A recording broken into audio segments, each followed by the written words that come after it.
Ivan precisa passar por um inferno pessoal para entender que todas as vidas são queda, não somente a dele. Desde o início da doença, ele se pergunta: por que eu tenho que sofrer tanto se eu fiz tudo correto? A resposta inicial é porque talvez a vida dele tenha sido um erro. Tolstói usa a imagem da pedra caindo para se referir a essa trajetória decrescente que ele traça em sua vida. Ele achava que a carreira seria como empurrar uma pedra morro acima, mas na verdade ele percebeu tarde demais que a pedra descia morro abaixo. E somente no final da vida ele percebe que a pedra não era só a carreira, mas era toda a sua vida. Claro, ele ainda não é capaz de aceitar essa resolução por completo imediatamente. Ele ainda passa por uma fase de negação.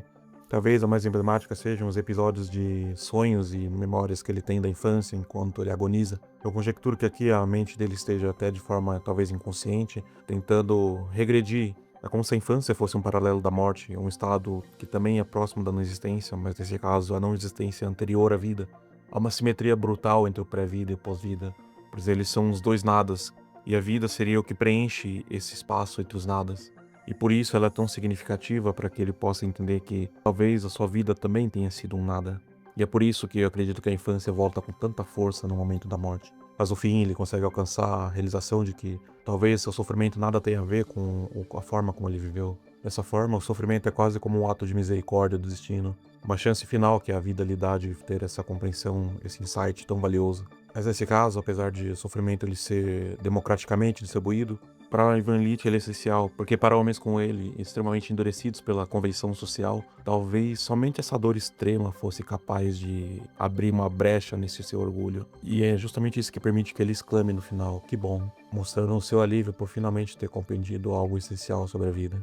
Tolstói também faz uma descrição muito perspicaz de como funcionava o funcionalismo público na época dele. Ele fala sobre os cargos que foram especialmente criados para as pessoas inúteis, como o pai de Ivan Illich, alguém que era mantido na folha de pagamentos apenas para não incomodar, pois o uso do funcionalismo público funciona como uma espécie de barreira para a dissidência social. É como se você pegasse aquelas pessoas com aspiração elitista e desse a elas um galho bem aconchegante e acomodado nas estruturas do Estado para impedir que essas pessoas viessem algum dia se rebelar.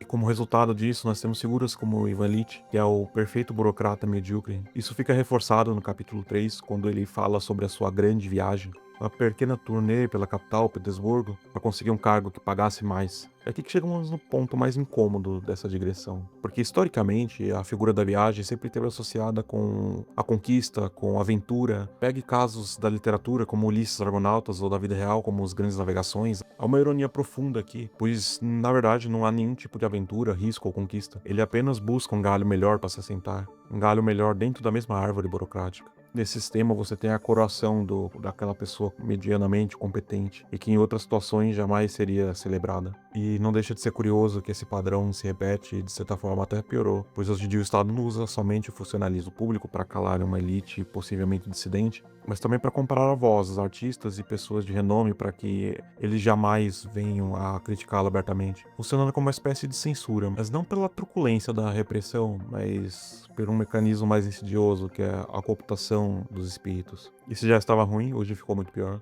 Nós trocamos exploradores guerreiros por influencers, coaches e até políticos de estimação que apenas dominam a arte de parecer importantes sem nunca terem feito nada de realmente arriscado. Uma das passagens mais lembradas desse livro é o famoso silogismo de Caio, que é mais ou menos assim: Caio é homem, os homens são mortais, logo Caio é mortal.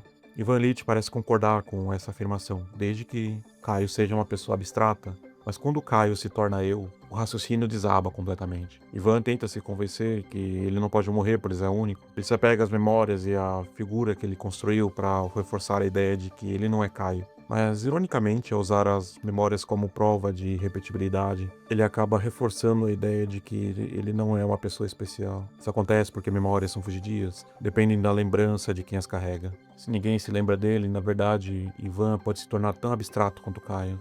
E lendo o livro, nós percebemos que ninguém na família realmente está muito disposto a se lembrar dele.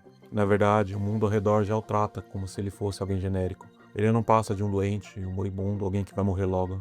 Em outras palavras, Ivan já se tornou Caio. O erro dele, que é repetido por praticamente todas as pessoas quando se deparam com a morte iminente, foi ter passado uma vida inteira sem refletir a respeito. Tradicionalmente, sempre houve filosofias, religiões e cosmovisões que tentaram furar essa defesa psicológica.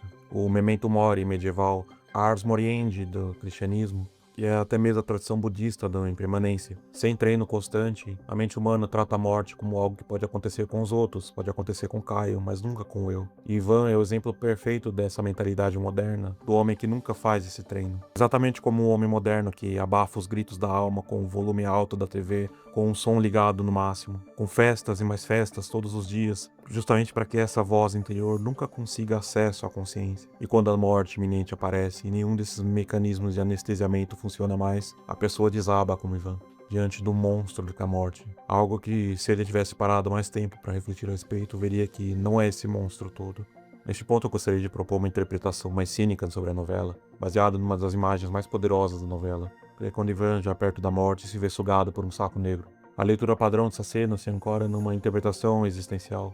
Inicialmente, Ivan se luta para não cair no saco. Ele rejeita abertamente a morte. E somente quando ele sente compaixão pelo filho, pela esposa, é que ele finalmente entende que seu lugar é dentro do saco. E lá dentro ele não vê a escuridão que antes chegava, mas luz. E no momento que ele aceita a morte, ele exclama: "Que bom." A minha leitura alternativa e cínica não anula, mas na verdade se coaduna com essa leitura padrão.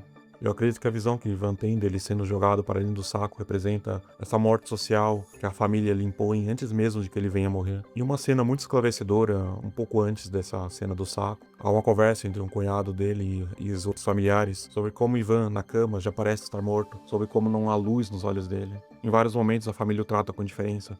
Sua filha chega a declarar sarcasticamente de que a família não tem culpa pelo que se passa com ele. O próprio narrador chega a declarar em certo momento que era como se todos tivessem esperança que ele morresse logo. Em outras palavras, todos já tentam empurrá-lo para dentro do saco, mas Ivan ainda luta. Ivan já foi descartado. E cair dentro do saco seria uma espécie de rito de passagem, onde ele assume plenamente o papel de cadáver incômodo que mais atrapalha a família. Um papel que a própria família espera que ele cumpra. E quando ele finalmente aceita cair no saco, ele faz não somente porque aceitou a morte, mas porque ele aceitou o papel. Ele aceitou que deveria sair de cena para que o espetáculo da vida familiar pudesse continuar. Para que a filha pudesse finalmente se casar com seu noivo. Para que a mulher finalmente pudesse retornar para as peças de teatro que ela tanto ama sem se portar com o marido. E quando ele finalmente cai no saco, ele morre, como o roteiro planejava. E, de novo, eu não acho sequer que o Tolstói talvez tivesse pensado nisso. Aqui eu estou apenas explorando o simbolismo do saco e tentando trazer uma leitura a mais.